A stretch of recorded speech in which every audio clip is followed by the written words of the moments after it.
Putih.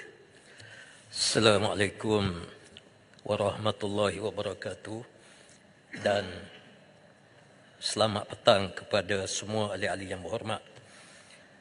Terima kasih kepada Datuk Seri Timbalan yang di-Pertua Dewan yang memberi ruang untuk Pasir Putih turut berbahas dalam belanjawan kali ini. Mudah-mudahan ianya akan memberi satu input yang baik untuk negara kita. Pertamanya saya dahulukan satu ucapan untuk rakan-rakan daripada Palestin. Kalian diminta bersatu padu di antara satu sama lain. Jangan ada perbezaan parti politik, perbezaan kabilah-kabilah yang ada mampu memecah belahkan kalian. Kalau kalian bersatu, kalian mampu menawan kota suci Baitul Maqdis. Datuk Timbalan yang di-Pertua, dalam perbahasan ini pertamanya saya ingin merakamkan jutaan terima kasih kepada Kementerian Pertanian. Dan saya ingin menyentuh kementerian ini dalam perbincangan saya yang pertama. Bekalan makanan negara ini merupakan satu aspek yang paling asasi. Kita lihat di Palestin bila tercetusnya peperangan.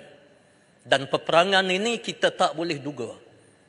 Walaupun negara kita aman, jangan sekali-kali kita rasa seronok dan kita rasa selesa sehingga kita terabai daripada menjaga hak-hak dan kepentingan negara serta rakyat. Bekalan makanan asasi di dalam negara kita yang mencukupi, hatta stok makanan negara ini sangat mustahak. Realiti yang berlaku pada hari ini, stok padi kita ataupun beras, saya sangat yakin dia tidak mencukupi, bahkan kemungkinan besar stok negara ini tidak ada di dalam negara kita. Yang ada hanya barangkali di kedai-kedai, supermarket dan sebagainya. Lantaran itu suka saya sarankan kepada pihak kerajaan supaya merencanakan perkara ini dan supaya negara kita mempunyai stok makanan asasi yang mencukupi. Program yang diperkenalkan oleh pihak kerajaan di sesi yang lepas, Smart SBB. Sekarang ini seolah-olah dia tidak diperkatakan dengan lantang. Walaupun saya tahu Smart SBB ini masih wujud, tetapi sepatutnya plan Smart SBB yang diperkenalkan oleh kerajaan yang lepas disambut baik kerana Smart SBB ini satu-satunya, saya ulang, satu-satunya program yang terbaik dalam sejarah penanaman padi negara kita. Sebagai contoh di Pendang, rakyat di Pendang tanam padi sebelum daripada Smart SBB hanya mencatatkan 3.5 tan sahaja untuk satu musim per hektar. Smart SBB masuk di Pendang, alhamdulillah saya yang merasmikan di waktu itu, alhamdulillah kita boleh capai 7.9 tan metrik per satu hektar. Maknanya kawasan padi dalam negara kita ini, kalau kita perkukuhkan lagi, perkemaskan lagi Smart SBB ini, negara kita akan membekalkan bekalan padi yang mencukupi. Cuma tugas dan tanggungjawab kerajaan untuk memperbaiki saliran yang belum ada. Memperbaiki tanah-tanah yang telah dirosakkan melalui baja-baja yang digunakan secara tidak sistematik sebelum daripada ini.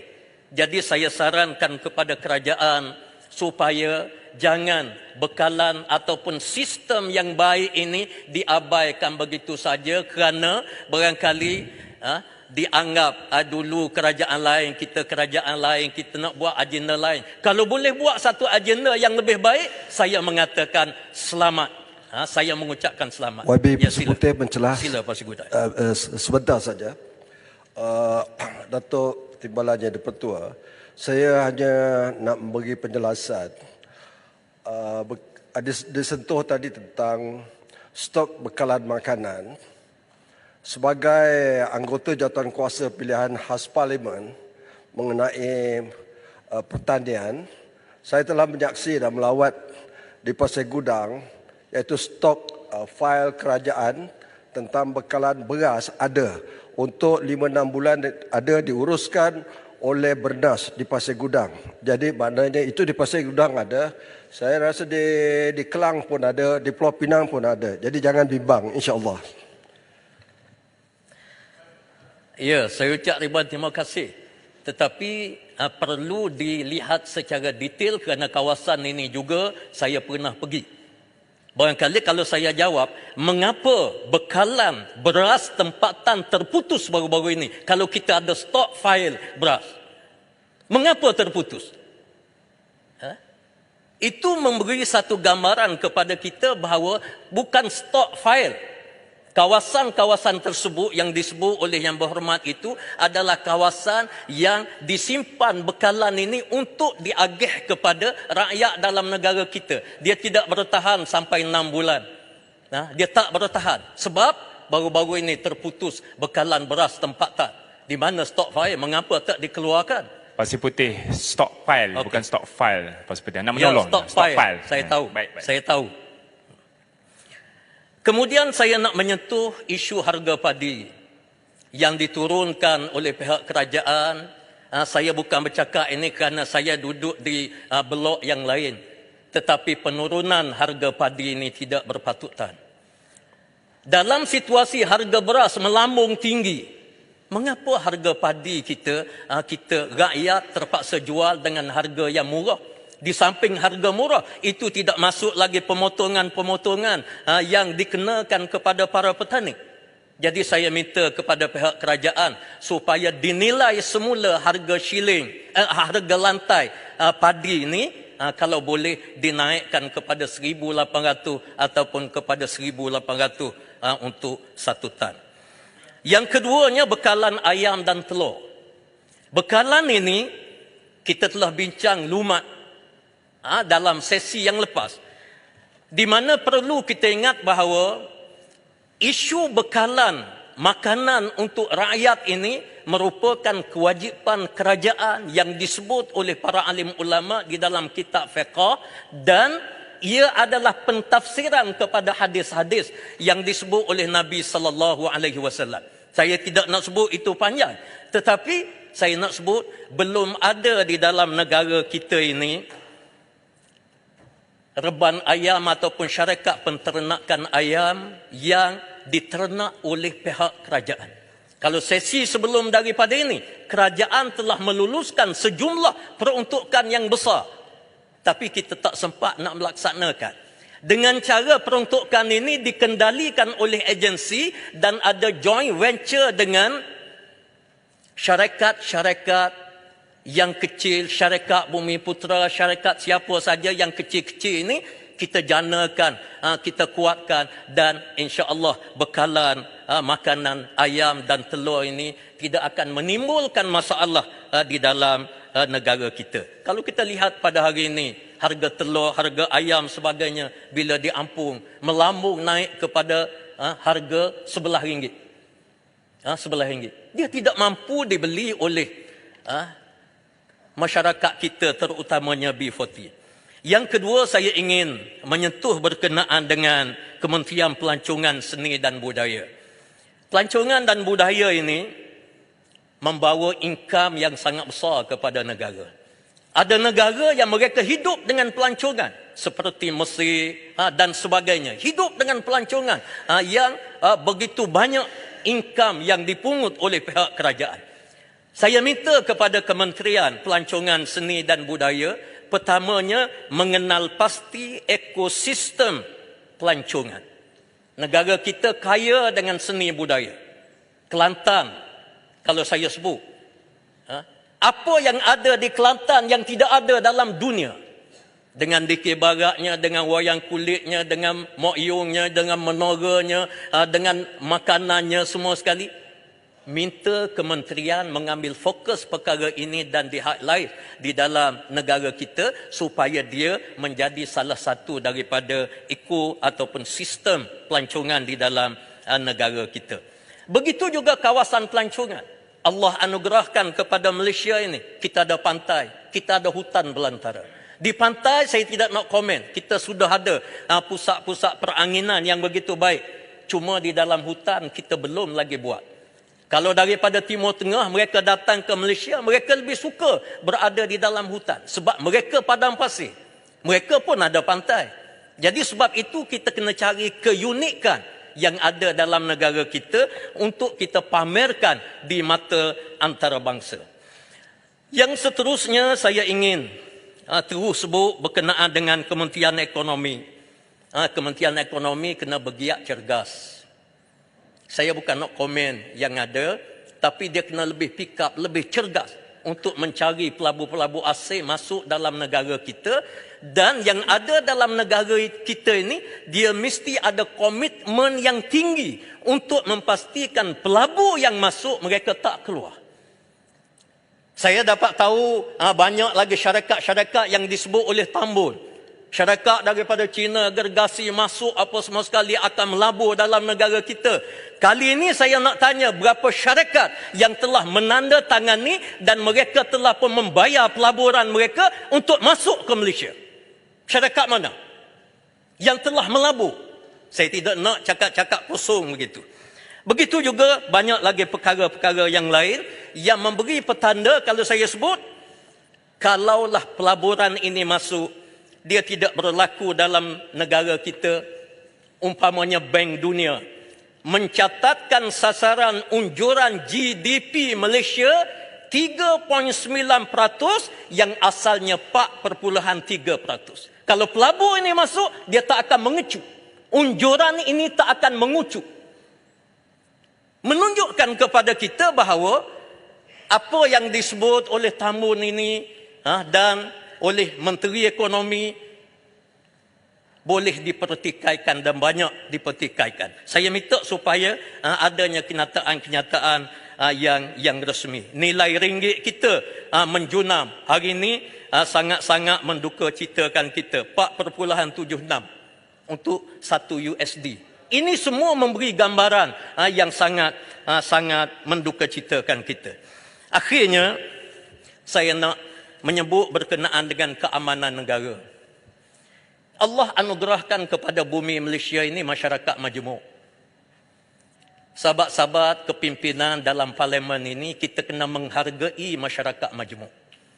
Kita ada rakan-rakan daripada bangsa Cina, daripada bangsa India, daripada bangsa Melayu. Semua ini adalah makhluk Allah. Kita mesti menghormati. Dan perbezaan bangsa ini, setiap bangsa ada kekuatan. Orang Melayu ada kekuatan dia, orang India ada kekuatan, orang Cina ada kekuatan. Dalam semua aspek. Kekuatan ini kalau kita bertembung, dia akan hancur. Tapi kekuatan ini kalau kita gabung, dia akan menjadi sebuah negara yang kuat. Lantaran itu, saya mengajak kepada semua, terutama sekali pihak kerajaan. Dalam isu yang seumpama ini, kerajaan mesti mengepalai perkara ini. Jangan sekali-kali pihak kerajaan ini, dia yang menjadi jentera yang kuat untuk mencetuskan situasi yang tidak aman dalam negara kita. Di sudut keadilan sebagai contoh, kalau saya sebut keadilan, kita bincang bajet. Bajet ini diambil daripada semua negeri, diambil daripada Kelantan, diambil daripada Terengganu, daripada Sabah, daripada Sarawak. Mengapa bila pengagihan kepada negeri ini tidak mereka berlaku adil? Royalti petroleum Sabah, Sarawak, Kelantan, Terengganu, jangan dipermainkan. Kekayaan yang ada di dalam negara kita ini, kita kena ingat dia adalah milik Allah. Allah boleh menarik kalau dia nak tarik. Sebab itu dalam Al-Quranul Karim, untuk makluman semua, Allah menyebut perkataan Al-Adl. I'dilu huwa aqrabut taqwa, dan ayat-ayat yang seumpamanya wa iza qultum fa'dilu. Dalam Al-Quran perkataan adil ada 18 tempat. 18 tempat. Kemudian Allah susuri dengan perkataan istaqim dan mustaqim. Perkataan istaqim, yakni mesti tunduk patuh kepada keadilan ini. Ini perintah daripada Allah yang mencipta langit dan bumi. Fastaqim ada 9 tempat. Mustaqim ada 41 tempat di dalam Al-Quranul Karim. Menunjukkan kepada kita isu ini adalah isu yang penting. Jadi jangan sekali-kali kita melanggar perkara ini. Kerana kekuatan satu negara, dia adalah milik Allah Subhanahu wa taala. Dengan maaf kalau saya sebut, kerajaan yang ada pada hari ini dia jadi terumbang-ambing. Sebab apa? Sebab tidak ada nasrun minallah. Tidak ada nusrah daripada Allah. Allah tidak melembutkan hati manusia untuk bersama-sama dengan kerajaan. Kerana apa? Kerajaan bersikap di luar daripada batas-batas kemanusiaan. Ahli-ahli parlimen tidak diagihkan peruntukan. Harta siapa? Saya kalau harta ni milik Tambun, saya tak kata apa.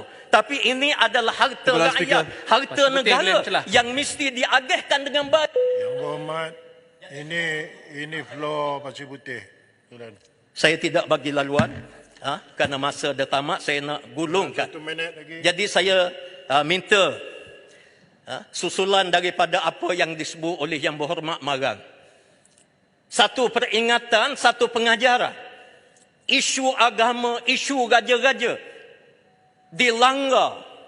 Keadilan ini tidak tertegak di dalam negara kita. Timbalan Speaker, Jangan saya minta maaf, sampai rakyat dalam negara peraturan. kita ini sekali lagi membanjiri Peraturan Kuala Dewan. Lumpur sebagaimana perhimpunan AISEC yang boleh menjatuhkan kerajaan. Sebentar Pasir Putih, sebentar. Sebentar Pasir Putih. Kira tidak lama usianya. 36, Dan kalau ini 36 kurungan 6. insya-Allah Sebentar, Pasir kerajaan ini akan bertemu ajal dia insya-Allah. Ajal Saya rasa dia. sekadar itu Saya saja. minta kenyataan Sekian. itu tarik balik. Wabillahi Taufik. Wassalamualaikum warahmatullahi wabarakatuh. Duduk Yang Berhormat. Ya Yang Berhormat. Duduk. Timbalan Speaker, saya gunakan peraturan 36(6), iaitu mengeluarkan sangkaan jahat. Kita ada murid-murid daripada sekolah-sekolah di sini sedang memerhatikan. Yang Berhormat daripada Pasir Mas tadi membuat ucapan. Pasir Putih. Dan kenyataan-kenyataan yang dikeluarkan. Terakhir sekali, mengharapkan kerajaan ini akan menemui ajalnya. Menyatakan bahawa kerajaan ini membuat perkara-perkara yang melanggar raja-raja. Dan melakukan perkara-perkara yang boleh menyebabkan permusuhan di antara kaum. Daripada tadi kita dengar. Semua kenyataan-kenyataan itu boleh memecah belahkan rakyat negara kita. Sangkaan-sangkaan jahat. Jadi saya minta Timbalan Speaker, saya percaya Timbalan Speaker pun sedang tekun, dengar. Kenyataan-kenyataan itu adalah kenyataan-kenyataan yang membuat sangkaan jahat terhadap kerajaan. Dan saya minta supaya Yang Berhormat tidak mengulangi kenyataan itu. Mulanya bagus. Pada mulanya beliau mengatakan bahawa negara kita mempunyai rakyat Bukan berbilang pada kaum. individu. Tetapi apabila beliau mengakhiri ucapan, kenyataan-kenyataan saya tahu yang mendoakan kerajaan Pakatan Harapan untuk jatuh itu Yang Berhormat. Kita tahu bila Yang Berhormat buat perkara itu. Ya betul. Dan kali ini pun saya nak doa. Yang Berhormat, tolong. Adakah ini sifat seorang Yang Berhormat? Dulu tolong. Yang Berhormat Pasir Putih. Duduk sekejap Yang Berhormat Pasir Putih. Please spesifikkan bahagian mana. Ya, saya dah spesifikkan tadi. Pertamanya, kenyataan Yang Berhormat bahawa kerajaan ini boleh menyebabkan perkara-perkara yang boleh mencetuskan masalah di antara beberapa kaum. Keduanya, bahawa kerajaan ini adalah kerajaan yang Itu saya tak pernah sebut. Itu saya tak pernah Yang sebut. Berhormat Itu sebut tadi, sangkaan kita jahat. semua Yang Berhormat Pasir Putih, duduk. Ini saya dah bagi ruang pada Yang Berhormat Jelutong. Kalau tidak, saya tak boleh come to conclusion dengan izin. dan kenyataan-kenyataan retorik yang mengatakan bahawa kita melakukan perkara-perkara yang melanggar raja-raja. Yang Berhormat Timbalan Speaker sendiri dengar. Dan akhir sekali, mendoakan agar kerajaan ini akan menemui ajalnya. Come on lah, Yang Berhormat. Kalau kita nak berbahas, bahaslah secara elok. Yang Berhormat. So saya minta Timbalan Speaker membuat ruling. Julutong, itu pembangkang memang dia nak jatuhkan kerajaan kita ni. Itu kerja dia. Yang Berhormat Ulu Langat. Yang Berhormat Ulu Langat. Yang Berhormat Ulu Langat, saya tak jemput Yang Berhormat Ulu. Saya tak benarkan Yang Berhormat bangun. Tahu, saya tak benarkan. Bila saya tak benarkan, duduklah. Saya benar, ini korum antara saya dengan Julutong. Bukan saya dengan Ulu Langat. Tak boleh lah. Baik, duduk. Jadi Timbalan Speaker, saya percaya saya dah menyatakan, Timbalan Speaker pun saya dengar tadi memang dengar dengan tekun apa yang telah dibahaskan. Speaker, saya minta sikit boleh Speaker nak habiskan ayat saya. Boleh tak? Saya minta ni saya minta. Sikit je. Saya tak benarkan. Julutong benarkan saya tak? Ini bukan... Ya, okey, saya benarkan. Julutong benarkan Speaker. Saya nak sebut sikit je. Sampaikan sana Kuala Kangsar pun bagi sokongan kepada Yang Amat Berhormat Perdana Menteri Malaysia yang memimpin Kerajaan Perpaduan Kerajaan Madani ini. Terima kasih Julutong. Saya membenarkan Yang Berhormat Julutong bercakap, bukan bermakna saya benarkan Yang Berhormat Ulu Langat. Faham? Ataupun saya nak kena cakap orang asli, baru faham. Jangan Speaker, jangan. Kawasan saya pun ada 4 kampung orang asli. Saya faham Speaker, saya hormat Speaker. Tabik Speaker. Timbalan Speaker, satu lagi. Sebentar. Okey. Yang Berhormat Julutong. 36.7. Lagi Pasir Putih bercakap. Jangan risau. Dan saya tidak mahu menggunakan peraturan ini kerana Yang Berhormat daripada Pasir Putih merupakan seorang yang alim, pandai agama, seorang ustaz. Jadi saya tadi masuk dewan, dengar hujahan, perbahasan memang elok. Tapi bila penghabisannya bukanlah mencerminkan sifat seorang ustaz daripada PAS. Kalau Yang Berhormat mempunyai hujah-hujah yang boleh membantu kerajaan melaksanakan tugas, kita hormati, kita terima. Baik. Tapi janganlah menghentam tak tentu hala. Baik. Kalau nak saya sebut hutang harakah belum bayar, nanti Yang Berhormat marah lagi. Speaker, ini dah berucap. Ini tak kait dengan Perintah perkataan point of order. peraturan mesyuarat. Yang Berhormat Kalau Speaker bagi ruang dia, dah viral kat luar Yang ucapan dia Berhormat ni. bukan Sepatut nak very jumpa. specific Speaker. Kena Yang point Berhormat- of order, very specific. Yang Berhormat Jangan berucap. Yang Berhormat Pengadilan Cepa faham, saya akan berlaku adil. Saya buat keputusan berpandukan apa yang dinyatakan. Alright? Okey, Yang Berhormat Julutong selesai? Baik. Terima kasih. Alright. Yang Berhormat Ipoh Timur. Ipoh Timur ada peraturan yang nak bangkitkan? Tuan Speaker 36.7 nama Sri Paduka Baginda Yang di-Pertuan Agong atau nama Raja-Raja Melayu dan tuan-tuan yang terutama yang di-Pertua Negeri tidak boleh digunakan bagi mempengaruh Majlis Mesyuarat. Tadi kita dengar secara jelas satu dewan Pasir Putih kata raja-raja pun dilanggar oleh kerajaan ni. Itu mempengaruhi secara negatif, membuat andaian, membuat tuduhan liar terhadap kerajaan dan juga sesiapa yang ada dalam dewan ini. Maka saya mohonlah supaya Timbalan Speaker buat satu ruling yang tegas supaya 36.7 tidak digunakan lagi. Nama Duli Yang Maha Mulia Raja-Raja tidak akan diguna bagi mempengaruhi yang jelas dilakukan oleh Pasir Putih. Terima kasih. Baik. Bila sebelah pihak membangkitkan, kena dengar jawapan. Baru boleh buat keputusan yang adil. Alright. Isu dalam ni adalah atas isu-isu yang dinyatakan oleh Yang Berhormat Pasir Putih. Sementara Yang Berhormat Putih duduk. Dibangkitkan oleh Yang Berhormat Julutong spesifik benda ni. Alright. Berkaitan dengan sebagaimana yang dinyatakan sangkaan menyakit-nyakit hati, sangkaan jahat, dua aspek, 36.6 dan 36.10. Right. Yang Berhormat Ipoh Timur membangkitkan isu berkaitan raja-raja. Okey, sebelum saya buat ruling, Yang Berhormat Pasir Putih dengar kan 3 perkara tu? Baik, tolong diri. Okey, kita embedkan, jangan merewang kepada peraturan-peraturan lain ya. Ya. Right. 36.6, 36.7, 36.10. 3 fakta ni. Ya. Right. 36.6.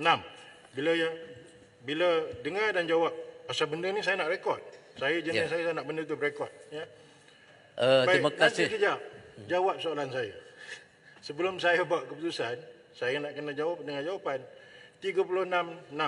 Apa yang telah diatur dengan izin dinyatakan oleh Yang Berhormat tadi, adakah dengan tulus hati berniat sangka jahat ke sebelah sini? Tidak. Baik. Sama sekali tidak. Baik. Nanti kejap. 36.7 Yang Berhormat Ibu Timur menyatakan, adakah Yang Berhormat menggunakan raja-raja sebagai platform untuk menyatakan dalam Dewan ini apa untuk menyokong apa hujah-hujah Yang Berhormat? Ya, juga tidak betul. Saya sebut perkara lain. Baik, 36.10 ya. Adakah niat Yang Berhormat untuk sangkaan untuk saja-saja nak melagakan perasaan sebelah sini? Tidak. Sekadar yang keikhlasan Saya saya di sebut ucapan paling Yang Berhormat jujur, ini- saya nak betulkan keadaan supaya sama-sama kita menghormati perkara ini. Itu saja. Baik. Yang Berhormat sebelah sini dengar nawaitu mensria. Mensria tidak boleh dianggapkan, hanya perbuatan seseorang itu, daripada situ dengan izin baru kita boleh deduce. Ya, ini saya berpandu kepada apa yang pengalaman saya 18 tahun dalam mahkamah yang saya bawa. Ini badan kursi judisi, ya, yang diberi kuasa untuk saya memutuskan dan yang boleh appeal kepada speaker. Ini keputusan saya. Pasal benda ini berlaku depan mata saya. Kalau kaitkan benda luar, saya tidak mahu membuat keputusan unless I see what it is all about. Dengan izin. Okey, ini judgement saya. Jelas kedua-dua pihak telah menyatakan niat nawaitu apa yang nak dibangkitkan. Saya zahirkan benda-benda yang dinyatakan tidak wujud. Pasal recorded. Alright? Kalau katakan di sini dia menyatakan ya, saya menggunakan platform Tuanku Agong atau Tuanku Raja-Raja dan disclearkan. Ramai yang di dalam ni adalah peguam pengamal undang-undang. Saya terikat memutuskan atas fakta. Fakta-fakta ni jelas. Okey? Itu saja. Habis.